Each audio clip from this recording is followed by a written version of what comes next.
Good morning all, I'm Johnny B and welcome to Sunny Coast Celtic episode 97. Two wee songs I need to sing before we start. Danny, Danny Rule, Danny, Danny Rule. How good's Danny Rule for us? Martin O'Neill, Martin O'Neill, Martin O'Neill, Martin O'Neill. By the way, contrast to two different managers. Martin O'Neill just knows how to win a game, doesn't he? Danny Rule knows how to lose a game. That was, honestly, I was on the edge of my seat the whole night because I'm thinking McGregor's out and I'm thinking Tierney's out and I'm looking at the defence and he's put Scalesy at left back and the whole team just looked, it didn't look disorganised, but I was a bit worried when I seen the team because I'm thinking Calmac just runs the whole show. Who's going to do that now?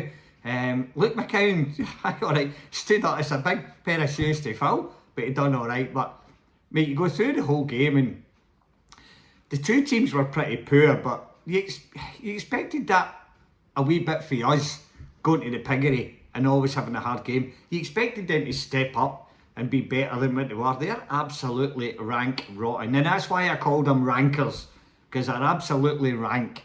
They can't beat a Celtic reserve team. They've got no chance of doing anything.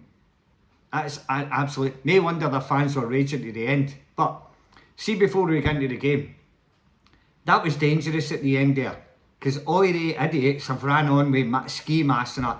Like, see if you're wearing a mask, just arrest them. You know what I mean? Why are they wearing masks to the game and all that? And then they've ran up to your end. There's kids in that end and all that, and all these stupid idiots have ran up there. So the Green Brigade have been banned for less than that.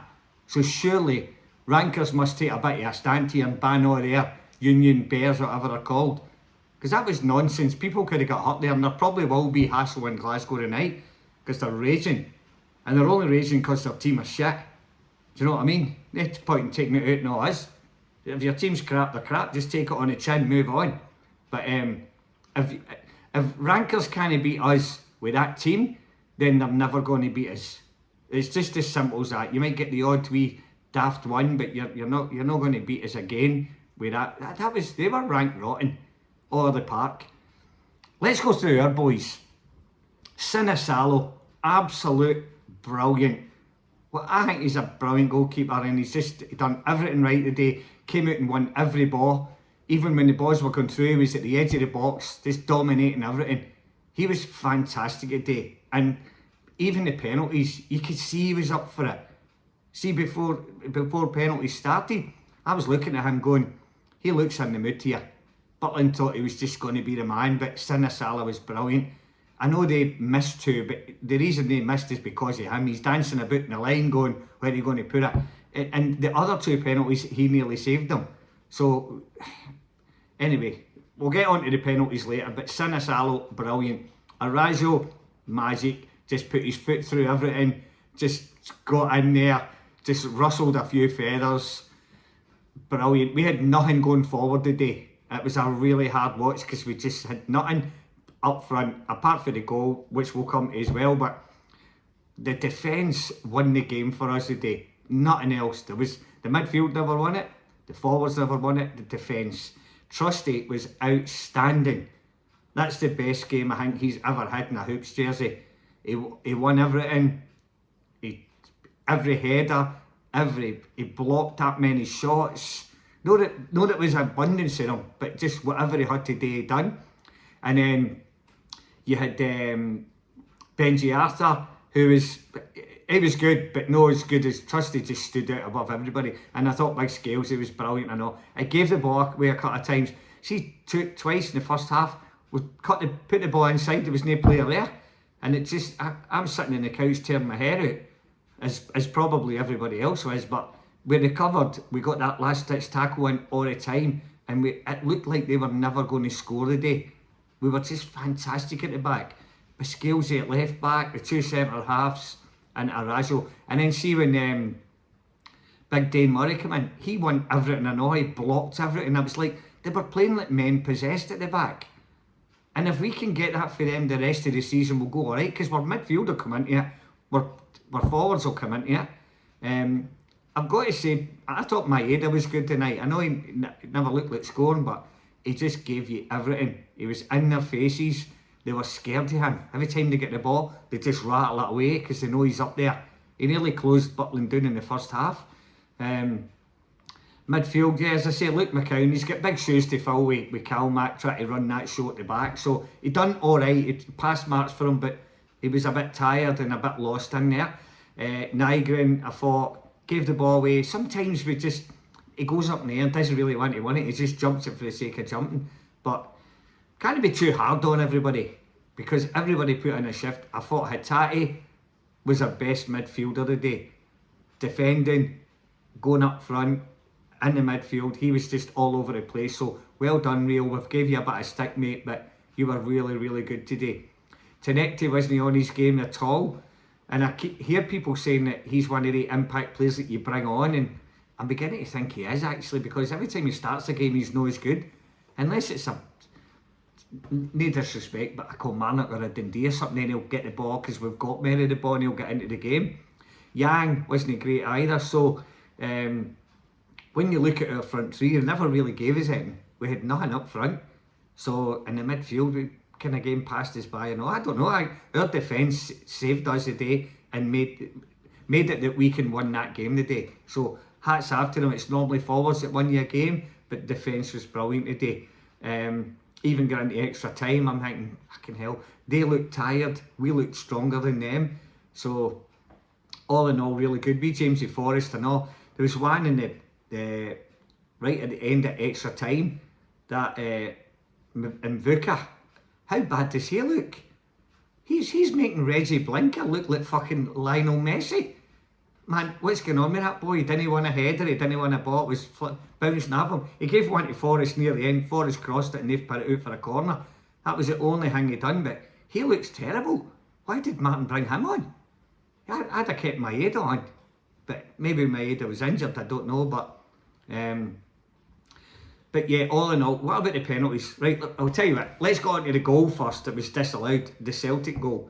That ball comes in, Scales' headed it on. Now, the angle is coming for the back, right? They're showing us an angle from further up the park a little bit. The angle should be right across, because when you look at that angle, one of the Rankers players at the back had his arm out like that, and I'm sure his arm was in front of Scales' ankle. But you can't see that because of the angle that was taken for when they scored. And when the ball went in, the angle was fucking wrong. Why are they not showing us an angle straight along the line? Because it looked like he was on. It's odd ifs and buts now if your auntie had ballsy by your uncle, but it looked like his arm was in front of Scales' foot. And they didn't take that in. It didn't look like they took that into consideration. Great finish for Hatate. Big Jack Butterfingers should have been better, but he was fucking rank rotten and all.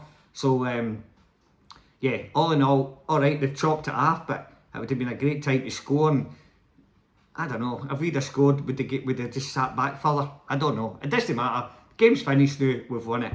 Their goal, the guy's actually got up and headed it, and it hit his hand first, then it's bounced, and then he hit it again. So it was two handballs. I think they gave it for the second one, but that big guy's running back to the halfway line, shaking his head not as if, oh fuck, it was a clear handball. Fucking Stevie Wonder seen that one.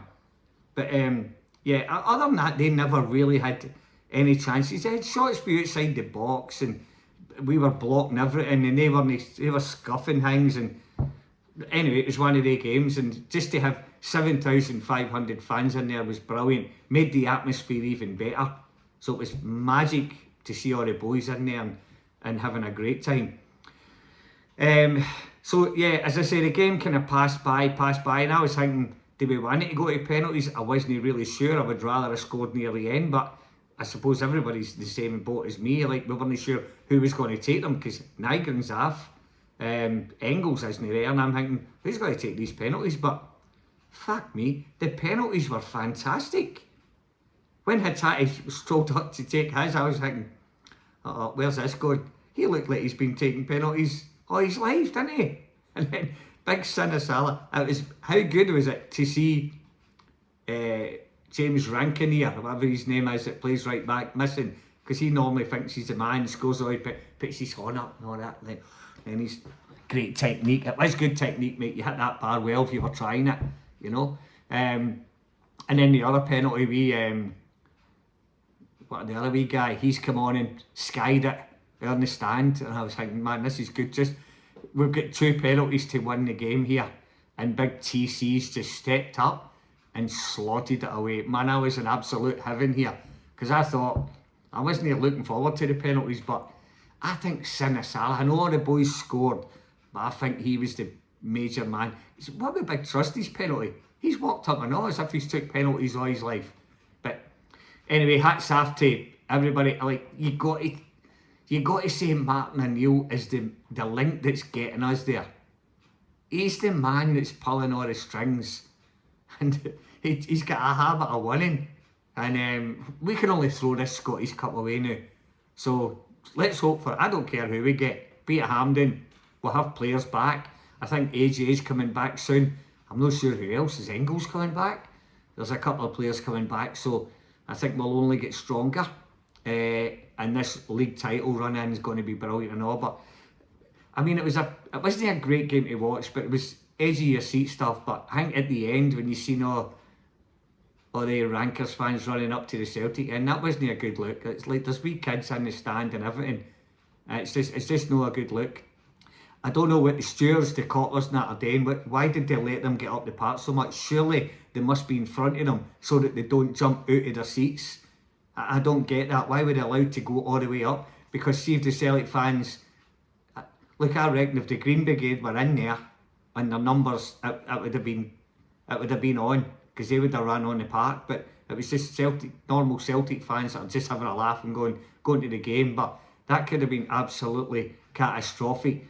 And the police done a great job to get them away. They should have been out with their batons just leathering them, because that's nonsense running up there. And then they're all running outside to get them. And I just hope all the Celtic fans get home safely tonight, because they are raging. And at the end of the day, it's a game of football. There's more to life than... we all hate getting beat, but everybody needs to get home safe. And I've just got a funny feeling it's not going to be a safe night in Glasgow tonight. But anyway, never mind that. Let's get back on it. So, who are we hoping for the next round? Who cares? Just bring it on. And all I can say is, hail, hail.